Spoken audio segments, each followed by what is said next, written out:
la gaita cristiana y está también becado para desarrollar a cabo esa investigación y su ponencia pues versa sobre la temática en la que está investigando.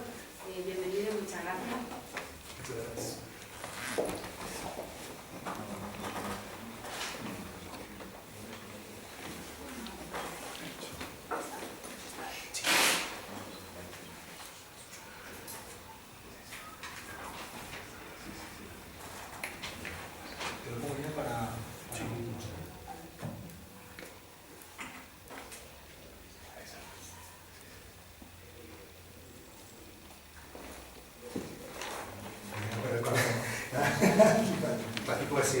Perfecto, gracias. Pues muchas gracias a todos por estar aquí y bueno, por la presentación y por la parte técnica. Javier, pues muchísimas gracias. Pasamos ahora, estuvimos hablando de los vientos madera esta mañana, ayer estuvimos hablando de viento madera, Javier nos acaba de hablar viento metal y volvemos al viento madera. Ya hablaremos, Javier, porque aquí la gaita también está en do, igual algo te sirve, no lo sé, lo podemos comentar después. La propuesta que os traigo es una pequeña sección de mi tesis, porque al desarrollar la tesis nos dimos cuenta de que, bien, la gaita lleva en Asturias, gracias a esta iconografía, sabemos del siglo XII, pero qué cambios hubo a partir de la década de 1980.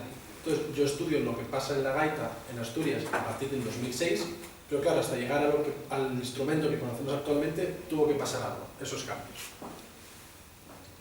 Entonces, como os decía, la gaita está presente en Asturias desde el siglo XII, imágenes del libro de Dani, socio de aquí del Instrumenta, y bueno, estas son las referencias iconográficas, las primeras que tenemos. Tenemos el capitel de Villaviciosa, tenemos el famoso conejo gaitero, y vemos la catedral de Oviedo con el jabalí. ¿Vale? Todo esto podemos ver que morfológicamente es el mismo instrumento. No se sabe cómo era ese instrumento, pero sabemos que al menos morfológicamente es el mismo. ¿Qué pasa? A partir de la década de los 80 ha habido modificaciones, innovaciones, no solo morfológicas, sino también organológicas a nivel interno. Hay bibliografía específica de carácter científico que llegan a algunas conclusiones. ¿Cuál es el problema? Que muchas de las innovaciones que se están llevando a cabo no se publican en literatura científica y hay que ir a redes sociales. Ahora todo el mundo se mueve por Facebook, Twitter, Instagram, TikTok. Hay que revisar todos esos vídeos publicados, esas publicaciones, para ver qué está pasando y poder reconstruir esa historia. El objetivo, como os estoy comentando, es la reconstrucción de esa evolución organológica de la gaita.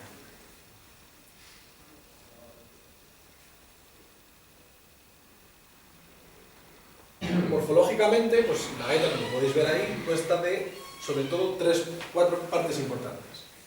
Lo que sería el roncón, nuevamente 3 partes, que si modificamos el tamaño, pues modificamos la afinación, cuyo sonido está producido por una lengüeta simple, que es la que podéis ver aquí en la pantalla, y que es esta, ¿vale? Hecha de plástico, aunque en su origen estaba hecha de madera, de caña.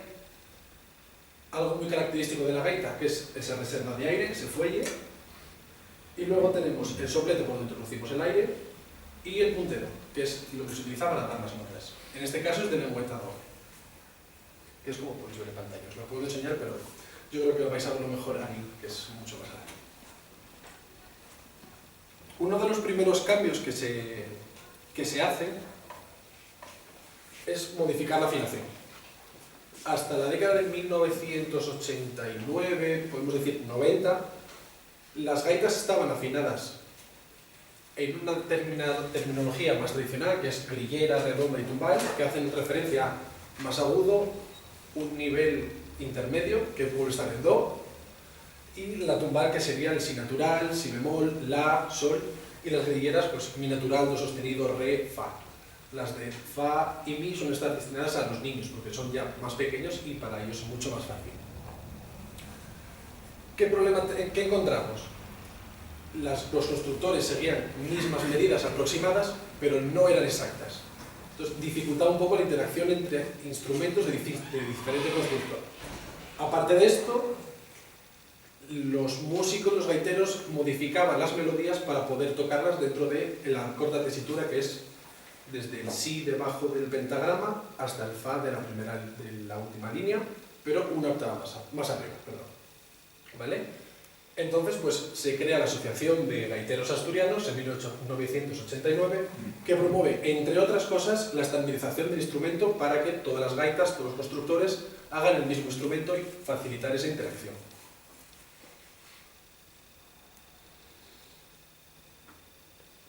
Ya tenemos una estandarización de la afinación y un instrumento tipo, ¿vale? Un instrumento modelo. Avanzando en el tiempo, encontramos la gaita cromática. Está entre comillas porque esto ya lleva debate. ¿Por qué gaita cromática y no una gaita y llamarla gaita normal? Ahora veremos por qué esto, ¿vale? En 1988, Vicente Prado el Praviano incorpora al puntero 3 llaves, que lo que permiten es mejorar la afinación del mi bemol, el do sostenido y el si bemol grave, ¿vale?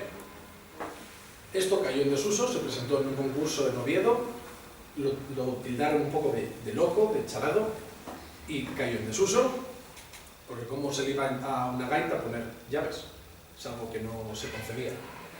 Alberto Fernández Velasco, avanzando un poco más en el tiempo, en la década de los 90, desarrolla el puntero cromático. ¿A qué denomina puntero cromático? Es un puntero al que se le añaden más agujeros para mejorar la afinación, ¿vale? Entonces, hasta aquí la idea de gaita cromática, puntero cromático, no es más que una gaita con 2 agujeros más, que mejora la afinación, estabiliza la afinación. Como veis, los agujeros se colocan, que son muy similares hay un oboe ahí que tiene el mismo orificio, y si visualizamos en las flautas del colegio, las flautas de pico que se utilizan en el cole, es ese doble agujero que tenemos en el do, ¿vale? Más uno que se coloca en la parte de atrás. No se comercializa este primer puntero cromático porque tuvo más modificaciones, y el primero que se comercializa es en 2014, que lo denominan MTC, que es Mori, Tejedor y Cromática. Este es el primer modelo, el primer prototipo que se comercializa. Si avanzamos en el tiempo, ya en 2020, el taller Gaitas Linda recupera esa llave de si bemol. ¿Dónde la pone? En el único agujero la única forma que los gaiteros tienen de tocar la llave, que es utilizando el único dedo que no tiene un agujero que tapar. Y el puntero cromático, ahora mismo, sin la llave, es este que podemos ver aquí, ¿vale? Que es este doble agujero que os comentaba antes, más uno detrás, que facilita la afinación del mi bemol. Y como veis, sería este dedo meñique el que accionaría esa llave de si bemol.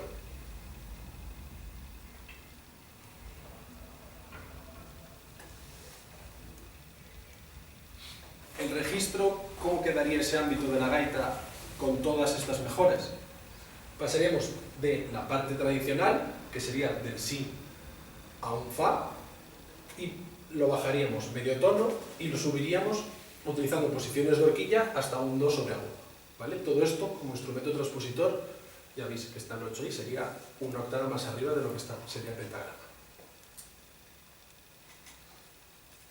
Llegamos a otra de las influencias que recibe la gaita en Asturias, que es lo que yo denominé, un poco entre muchas comillas, gaita asturescocesa. ¿Por qué? Como veis, una gaita modelo en Asturias la visualizáis con un roncón, que es esta que yo tengo aquí, ¿vale? Un roncón y ya está. Hubo, se sabe y se tiene conocimiento de que existían gaitas con más roncones, con chillón, ronquín, pero quedó estandarizada que es una gaita con un solo roncón. Gracias a la participación de grupos asturianos en el Festival Intercéltico de Lorient a partir de 1987 y a la transculturalidad que promueve el propio festival, pues llegan a Asturias diferentes influencias. La que más nos interesa en este caso de estudio es la Great Highland Bagpipe, que es la gaita escocesa, que como podemos ver tiene un roncón, que es el Great Drum, y otros dos más pequeños que son los Tenor Drum, todos en la misma afinación, lo único que cambia es la octava, ¿vale? Entonces tenemos los dos Tenor Drum, que es una octava más aguda que el Tenor Drum, que está 2 octavas más grave que el puntero de la gaita. Y encontramos una afinación en si bemol. ¿Cómo llega esto a España? No se sabe a ciencia cierta cómo llega, qué influye en qué. Pero se sabe que la gaita marcial en Galicia, artículos que hay publicados dicen que la gaita asturiana o asturo-escocesa llega por influencia de la gaita marcial gallega, que es una adaptación de esa gaita escocesa, pero con una pequeña modificación. La gaita marcial tiene 3 roncones, tiene el principal, afinado 2 octavas más grave que el puntero, un segundo que está 1 octava más aguda que el roncón principal, y un tercero que está afinado a la quinta, pero a la quinta del puntero. Entonces tenemos ya bajo, tenor y un soprano, ¿vale? Esto llega a Asturias y el primero a incorporarlo es su Aquamiega, que lo utiliza en una gaita en si natural. Pero incorpora solamente un roncón. No tenemos ni los 3 de la gaita marcial, que son de diferentes afinaciones, ni tenemos los 3 de la gaita escocesa. Más adelante, pues José Ángel Evia, que todos conocemos el gaitero Evia, lo incorpora a sus bandas de gaitas. Tiene varias bandas de gaitas y lo va incorporando. En la banda de gaitas de Villaviciosa lo que hace es incorporar este modelo. Actualmente la banda de gaitas de Villaviciosa no opta por este modelo de gaita, sino que tapa el roncón más pequeño para mantener esa idea de su Aquamiega, de 2 únicos roncones. Y como podemos ver, pues aquí ya tenemos 2 claras influencias, la parte de la música académica y la parte de la música celta, ¿vale? Avanzamos más en el tiempo y con la entrada de la gaita en el conservatorio en 2006 empiezan a pensar cómo esa gaita puede interactuar con otros instrumentos, pero teniendo en cuenta que el timbre de la gaita es más elevado que el de cualquier otro instrumento, sobre todo con los que interactúan, que suele ser el piano, el cuarteto de cuerda, que vemos que la compensación de volumen va a ser una dificultad. Entonces se interesan por crear una gaita de cámara. ¿Qué es una gaita de cámara? Es una gaita que se intenta reducir el volumen. ¿Por qué? Como os estaba diciendo, por esa interacción, pero la gaita tradicionalmente está hecha para tocar en espacios abiertos, acompañar un tambor para que escuche la fiesta del pueblo y escuche todo el pueblo ese instrumento. Uno de los primeros intentos que se hace, lo hace David Bellas en uno de los congresos que se hizo en 2014, creo. Quiero recordar que lo que se interesa por disminuir el grosor de la lengüeta doble para rebajar un poco esa afinación. No sé en qué quedó ese experimento, porque no volví a escuchar nada más de ello, entonces supongo que no llegó a buen puerto. ¿Qué se optó hasta que se creó esa gaita de cámara? El uso de sordinas. Una sordina que no viene siendo más que una funda similar a esta que se introduce en el puntero para reducir el volumen. Pero en 2025, este pasado junio, se presentó una gaita de cámara por influencia de la small pipe, que viene siendo este modelo, es el asturiano, que lo que tiene es un puntero asturiano reducido y afinado en la, que lo que hace, como dice el propio constructor Iván González, reducir de los 110 decibelios más o menos que tiene la gaita a unos 85, lo que permite ya una interacción mucho más equilibrada y el volumen más equilibrado con los instrumentos como pues la flauta travesera, las cuerdas o incluso el piano. Avanzando más en el tiempo, no tanto, porque pues, estamos volviendo hacia atrás, tenemos la gaita MIDI diseñada por Evia, junto a Alberto Arias y Miguel Dopico, que el primer prototipo pues, lo tenemos en los años 90. Esto ya se había hecho en los años 60, 70, 80, con la Great Highland Bagpipe. Se había intentado y se hicieron cosas interesantes. De ahí viene esa influencia de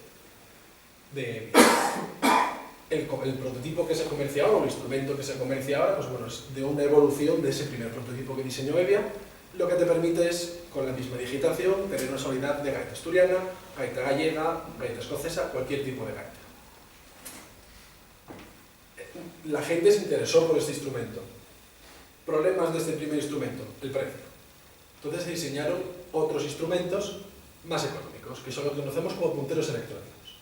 Punteros electrónicos, como digo, son más económicos y el sonido, al igual que la gaita de Evia, pues te permite diferentes gaitas. Gaita escocesa, asturiana, gallega. Esto a los vecinos de los gaiteros les interesa porque no molesta. El gaitero coge el puntero, se pone unos cascos y puede estar estudiando toda la tarde sin molestar a ningún vecino. O incluso un altavoz irregular, ¿no? Estos primeros punteros no permiten nada más que así, tú estás tocando en tu casa y ya está. En 2021, el director de la banda de gaitas de Xixón lo que hizo fue ese primer puntero electrónico, que no es asturiano, es escocés, pero te permite esa digitación asturiana, traerlo a Asturias. Entonces diseña un puntero asturiano, como este, pues está en si bemol, pero para que nos hagamos una idea, y permite la interacción con el fuelle, permite incluirlo en el fuelle de la gaita y reacciona a la presión del aire. Es decir, tenemos una gaita que todo el mundo puede tocar sin molestar a los vecinos, que ahí es la parte que le interesa. Entonces esto pues, está dando bastante juego y está, como veis, esa es la exposición que suele llevar a las ferias y por lo que tengo entendido funciona bien y la gente está muy encantada con ellos, sobre todo los vecinos. Volvemos a algo más interesante y más reciente, que es el uso de la impresión 3D. Ahora todo el mundo está escuchando el uso de la impresión 3D para llaveros, para lo que sea. Pero también lo podemos llevar a la gaita. Jack Dunbar pues, fue el primero en experimentar en la década de los 60, con esa, pero utilizaba el poliosimetileno, ¿vale?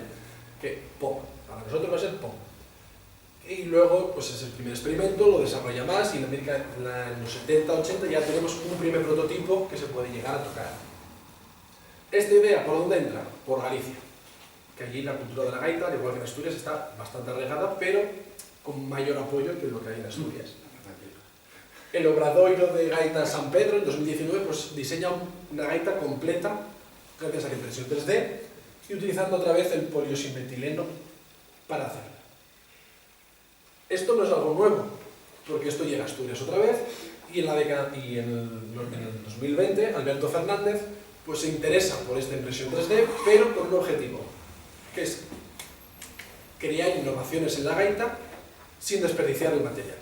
La madera está cara y la impresión 3D es mucho más barato, pues yo puedo hacer y deshacer y deshacer y hacer y hacer y modificar con un mismo programa todos los cambios que yo quiero hacer. Entonces esto es una forma bastante económica de trabajar luego el material sin desperdiciar. Pero lo que cambia es, en vez de utilizar el POM, utiliza el poliácido láctico, que es el PLA. Yo creo que es ahora más o menos lo que utilizan la mayoría de las impresoras 3D. Esto sigue interesando. ¿Por qué? Porque es una forma más económica de entregar gaitas. Un niño que está aprendiendo a tocar, en vez de gastarse 1000 euros en una gaita, igual que una de 500 hecha de PLA, es mucho más asequible para empezar a tocar, por si luego el niño no quiere seguir tocando. La parte más interesante de esta impresión 3D es el uso de la investigación. Alfonso Fernández, Fonso Lerregueres, Pelayo Fernández y el taller de Gaitas Linde se interesaron por reconstruir métodos de investigación. Fonso Fernández tiene una colección de gaites viejas, de gaites antiguas, que son el modelo que utilizan las gaitas actuales. Se interesaron por cómo se construía, por qué son más o menos parecidas, si no tenían los mismos materiales y herramientas que tenemos nosotros en la actualidad. Entonces se interesaron por ello y descubrieron que era un método de catenaria. Colgaban una cuerda, un peso en la otra y calculaban a partir de ahí esa curva interior que lleva el puntero. Lo trabajaron, desarrollaron primero esa metodología, recuperaron datos, analizaron gaitas, no solo de Antón de Pogollo, sino de los maquilos de Adredes. Y esto lo que nos lleva es un montón de datos que, cotejándolos, llegan a esa misma conclusión. ¿Cómo lo practicamos? Volvemos a la idea de Alberto Fernández Velasco. No utilizar la madera para no desperdiciar un material, sino que utilizamos la impresión 3D. Esa impresión 3D que nos permite pues, seguir avanzando en esa investigación. Y aquí podéis ver un pequeño prototipo, uno de los primeros prototipos, que al inicio, mientras estaban trabajando en ello, era complicado que le saliese una pieza entera. Entonces decidieron partirlo a la mitad y crear esta pequeña hendidura para unir luego las dos piezas. Mucho más económico y una tímbrica diferente. No sé hasta qué punto puede ser más interesante esta tímbrica o no. ¿Qué pasa? En el momento que tenemos la información, los datos, podemos jugar con estas medidas. Si la ampliamos, tenemos tonalidades, como veis. Este puntero en 3D está en Do y este es en Si natural. Con estas mismas medidas y estos datos podemos ampliarlas y llegar a esto, o incluso al Si bemol. Pero también podemos reducirlas. ¿Cuál es el problema? En la parte tradicional los dos punteros aumentan de tamaño, pero la payuela o la lengüeta doble no. Utilizando esta metodología que ellos proponen, la payola también habría que reducirla o ampliarla. Entonces tendríamos un puntero, por ejemplo, en Fa, que sería una cosa así, con una payola que sería esta. Entonces requiere un poco más de delicadeza a la hora de tocar. Ventajas y desventajas de la impresión 3D, del uso de la impresión 3D para las gaitas. Ventaja, la resistencia a los cambios climáticos. Seguramente yo toco esta gaita ahora y el sonido pues, va a haber cambiado bastante. Sin embargo, el puntero 3D pues igual. Es mucho más ligera, menos pesada y, como os contaba, para los niños es mucho más asequible. Bajo coste. Y por último, una nueva técnica y mucho más estable de afinación. No os lo he comentado, pero bueno, ahora recientemente, ya desde este año, finales del pasado, ya están trasladando esta metodología 3D a la madera. Pues es una parte bastante interesante a la hora de no solo estudiamos, ponemos en práctica, sino que también lo podemos trasladar y recrear ahora mismo.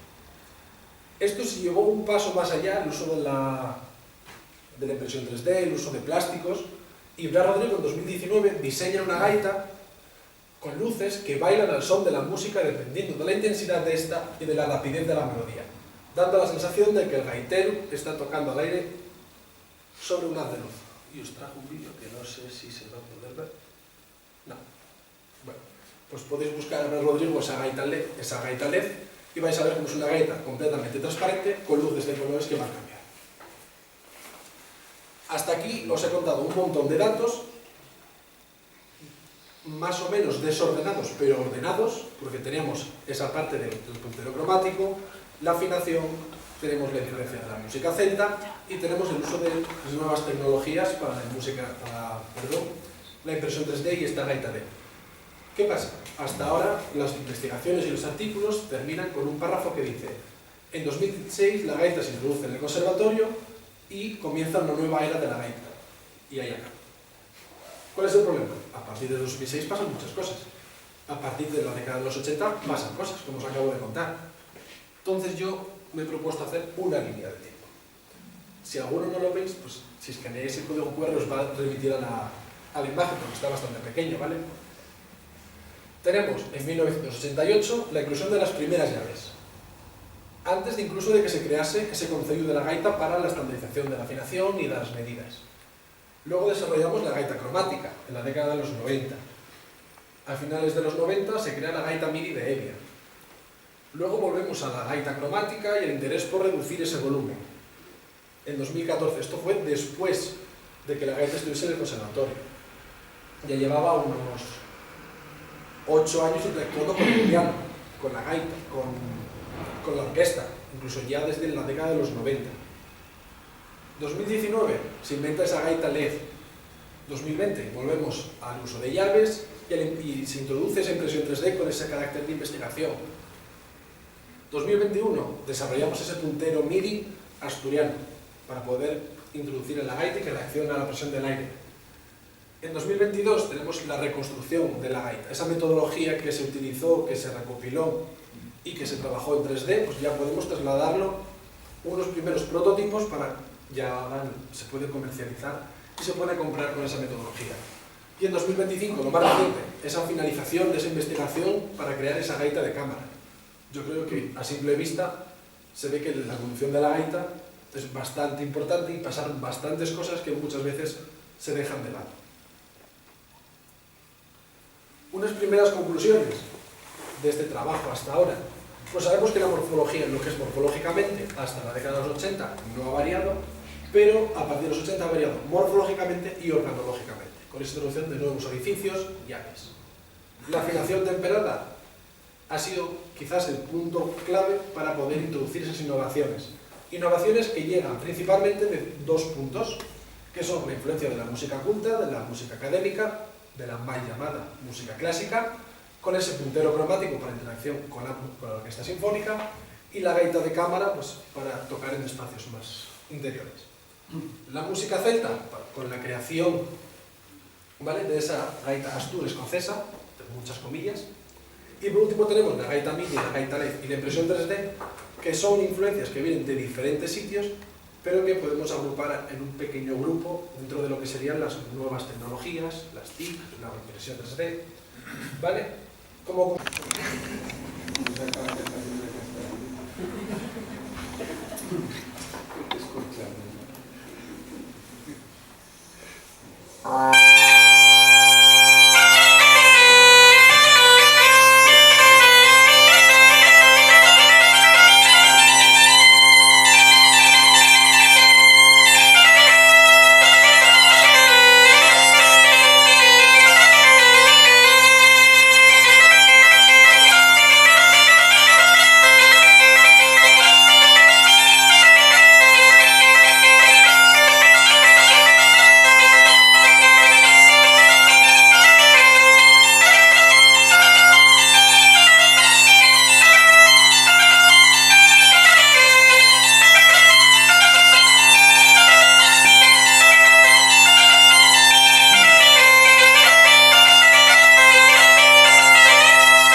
posibles vínculos de por qué esos sonidos desde la propia práctica vocal, ¿no? Y lo que es la estética y del desarrollo de la polifonía, ¿no? Los primeros criterios que se toman desde el punto de vista acústico. Pero bueno, ahí hay mucho que cotejar y que entrevistar, ¿no? Y luego, por otra parte, la otra reflexión que me preocupa mucho también, o no preocuparme de un problema, sino de ocuparme, ¿no? Es el tema de la educación, porque bueno, estábamos hablando antes también, ¿no? Por ejemplo, a raíz de la ponencia de la formación, tanto ha salido con el Silvo Gomero, ha salido también con tu trayectoria de la evolución de la gaita, cómo a lo mejor puede influir, o sea, pros y contras de esa estandarización que señalaba Pablo, de esa tendencia o no si vamos a estandarizar o vamos a unificar la problemática que señalabas tú antes también, ¿verdad? De si llegan a las escuelas el Silvo Gomero, entramos en debate de vamos a estandarizar, pero si estandarizamos perdemos también. O sea, ¿hasta qué punto? Porque tu evolución es desde el 88, si no recuerdo mal, hasta el 2025, ¿no? Entonces, claro, es muy corta. O sea, la evolución que nos han mostrado, teniendo en cuenta el origen de la gaita, que también otros nos han nombrado, ¿no? En las presentaciones de ayer y hoy, tenemos una inmensidad, ¿no? de trayectoria y de cambios o evolución, como lo queramos llamar. Sí, que no te enfada.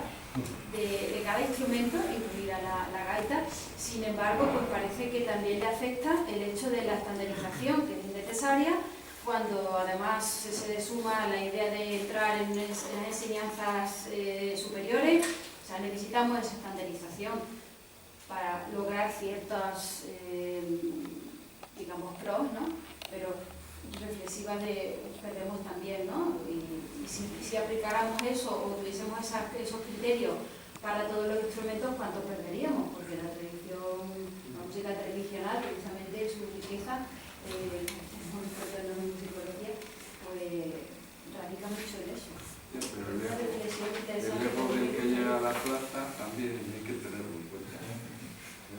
Si él quiere afianzarse hasta que llega ahí, marcar pautas de eso. Yo creo que en todo esto se tiene muy poco en cuenta a los fontaneros. Sí, porque es un tema también, eso que decías tú de la acústica, ahí en la música habrá estudios paralelos en la evolución de la tecnología, es decir, las posibilidades que ofrece a nivel tecnológico hacer un cultivo de determinado grosor, de determinado diámetro, las variaciones, las temperaturas que se puedan alcanzar en los hornos, ese tipo de cuestiones que a veces no van lineales ni avanzan digamos, de una manera progresiva a lo largo del tiempo, sino que se mantienen estables, relativamente durante siglos, a lo mejor te puede dar ese resultado, es decir, es que estás obteniendo esos sonidos porque tecnológicamente es lo que puede haber, o sea, quiero decir, hay un multifactor ahí que te puede dar pistas, desde el desconocimiento a lo que no sé. Yo quería decir una cosa mayor que estáis con esto. Este transporte permanente del lenguaje en manifestaciones de la música medieval culta, llamémosle, pero te voy a decir, por qué lo expreso esto. Lo más reciente que hemos trabajado sobre cordófonos de 5 o 6 órdenes en el sureste de España nos da lo más novedoso que yo he encontrado. Es un sistema de afinación que no es fijo. Sobre una nota se plantea una organización del cordófono y la nota varía.